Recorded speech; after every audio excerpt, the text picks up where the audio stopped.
बच्चों, let us read the question first. Incorrect statement is, हमें बताना है इनमें से इनकरेक्ट स्टेटमेंट कौन सी है. A, there are no tRNA for stop codons. B, in tertiary structure the tRNA looks like a clover leaf. C, tRNAs are specific for each amino acid. And D, amino acids has no structural specialities to read the code uniquely. तो यहाँ पे हम जो की concept देखेंगे, की concept जो हम समझेंगे, दैट विल बी, की कंसेप्ट होगा टीआरएनए. टीआरएनए में जो टी है, it stands for transfer. T stands for transfer RNA. ठीक है. अब इसको ट्रांसफर क्यों बोला जाता है? क्योंकि इनका काम होता है किस चीज को ट्रांसफर करना? अमीनो एसिड्स को ट्रांसफर करना. तो ये ट्रांसफर करते हैं अमीनो एसिड्स को. अमीनो एसिड्स, इनको हम ए बोलेंगे शॉर्ट फॉर्म में. अमीनो एसिड्स को ट्रांसफर करते हैं. किस पर ट्रांसफर करते हैं? एमआरएनए पे. एमआरएनए पे. एंड ये किस में हेल्प करते हैं? हेल्प करते हैं इनका यूज किस में किया जाता है? At the process of translation. यानी जब प्रोटीन्स बनाना होता है, प्रोटीन की जब फॉर्मेशन होनी होती है, उसके लिए ये मेनली यूज करे जाते हैं, प्रोटीन की फॉर्मेशन के लिए.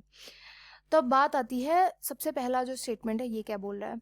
There are no tRNA for stop codons, जो कि बिल्कुल करेक्ट है. स्टॉप कोडॉन्स क्या होते हैं? देखो, यूजीए, यूएजी एंड यूएए. ये तीन ऐसे कोडॉन्स हैं जिनके लिए कोई भी अमीनो एसिड नहीं बना. कोई अमीनो एसिड इनके लिए प्रेजेंट ही नहीं है. जब अमीनो एसिड नहीं प्रेजेंट तो टीआरएनए पे क्या लगेगा? कुछ भी नहीं लगेगा. इसलिए इनके लिए कोई टीआरएनए होते ही नहीं है. टीआरएनए भी नहीं होते. जब अमीनो एसिड नहीं होते तो टीआरएनए भी नहीं होता.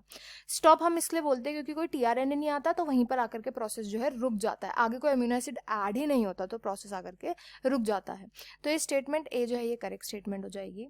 बी स्टेटमेंट बोल रही है कि टर्शियरी स्ट्रक्चर जो होता है वो क्लोवर लीफ लाइक होता है. ये भी करेक्ट है. देखो, जो टर्शियरी स्ट्रक्चर होता है उसमें टीआरएनए जो है वो कुछ ऐसा दिखता है.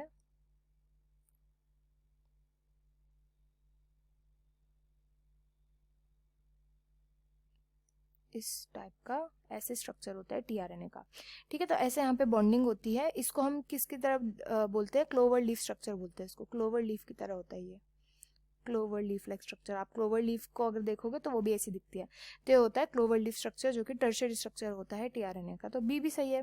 देन सी पर आते हैं. सी बोल रहा है टीआरएनएज स्पेसिफिक होते हैं फॉर ईच अमीनो एसिड. यानी हर एक अमीनो एसिड के लिए हमारे पास टीआरएनए जो होता है वो प्रेजेंट होता है. और वो टीआरएनए दूसरे अमीनो एसिड से बाइंड नहीं करेगा. फॉर एग्जाम्पल, हम पे 2 अमीनो एसिड है. अमीनो एसिड 1 है और अमीनो एसिड 2 है. तो इस पे सेम टीआरएनए आकर के बाइंड नहीं होगा.